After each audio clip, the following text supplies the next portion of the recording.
Assalamualaikum warahmatullahi wabarakatuh. Halo semuanya, perkenalkan nama saya Unizaki alias Ninja 161. Nah, di sini saya akan membahas materi praktikum fisiologi reproduksi organisme akuatik pertemuan kedua sampai pertemuan ke-11. Happy watching. Nah, pada praktikum kedua membahas ciri seksual primer dan juga sekunder.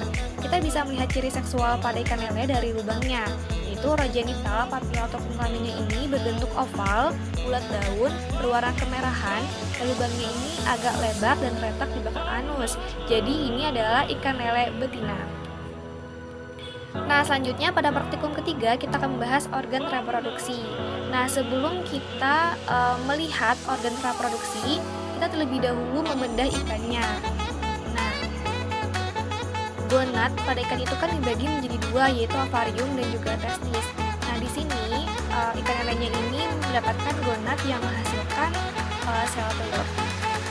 Selanjutnya, praktikum keempat kita membahas mengetahui perkembangan gonad pada ikan.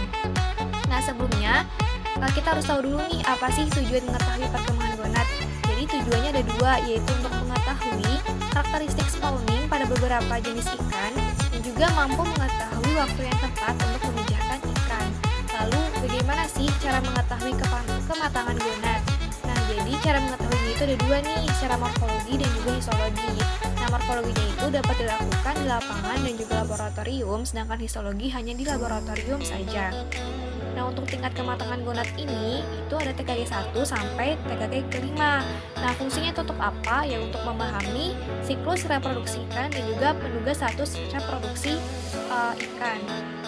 Nah, ikan lele betina di sini itu TKG ketiga, jadi itu hampir masak dan ovarinya ini semakin tebal.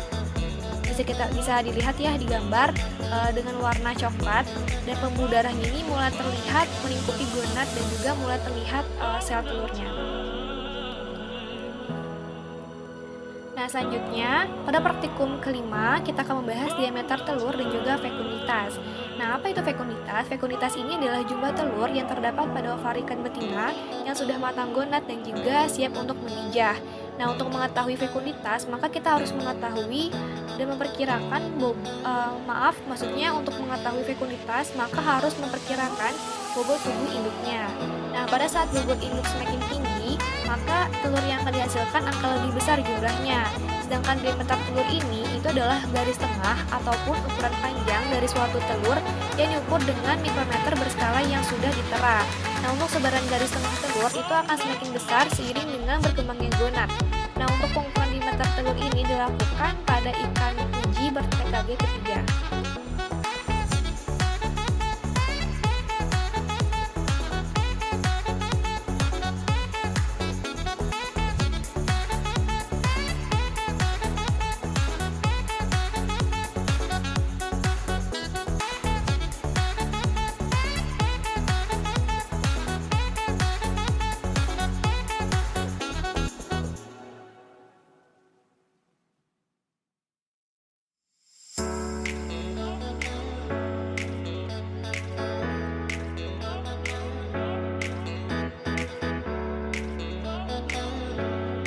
Nah, selanjutnya pada praktikum ke-6 kita akan menghitung nilai GSI dan HSI pada ikan lele ini, tipe.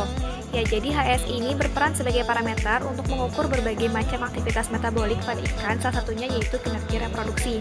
Sedangkan GSI merupakan perbandingan antara berat tubuh ikan dengan berat gonad.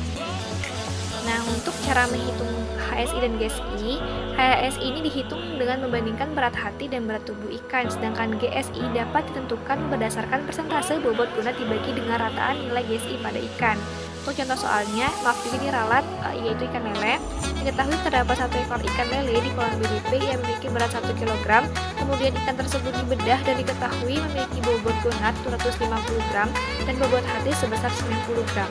Nah, di sini adalah GSI dan HSI-nya. GSI yaitu bobot gonad dibagi bobot tubuh, GSI bobot hati dibagi bobot tubuhnya, seperti itu. Nah, selanjutnya pada praktikum ke-8 membahas mengenai induksi hormon. Pada induksi hormon bisa menggunakan dua, yaitu sintetik, hormon buatan, dan juga yang kedua ialah hipofisa. Nah, pada ikan yang digunakan itu ikan lele. Ini menggunakan induksi hormon, tapi hormon yang digunakan ini hanya tiruan saja, yaitu menggunakan air. Tapi untuk prosesnya itu selebihnya sama, yaitu ditusukkan 45 derajat.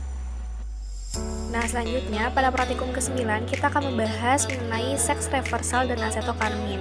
Nah, seks reversal atau penali kelamin ini merupakan suatu cara yang dilakukan untuk membalikan arah perkembangan kelamin ikan yang seharusnya berkelamin betina, diarahkan perkembangan gonadnya menjadi jantan ataupun sebaliknya. Nah, di sini kami menggunakan ikan nila sebagai pengamatannya.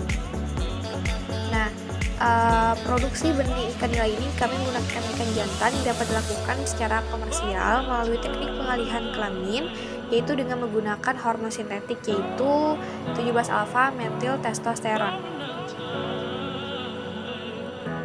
Nah, selanjutnya akan membahas praktikum ke-10 yaitu teknik bioasai. Apa sih itu teknik bioasai? Jadi, teknik bioasai atau uji bioasai ini merupakan salah satu cara yang paling tepat dan efisien untuk mengetahui akibat dari suatu kerusakan yang terdapat dalam bahan cairan ini. Nah, sebelum melakukan uji, kita digunakan ini harus dipelihara di dalam laboratorium menyesuaikan kebutuhan. Di sini saya hanya dikemas sebagai Nah, teknik bioasai ini itu bertujuan mengukur efek dari satu atau lebih bahan pencemar pada satu atau lebih spesies organismenya.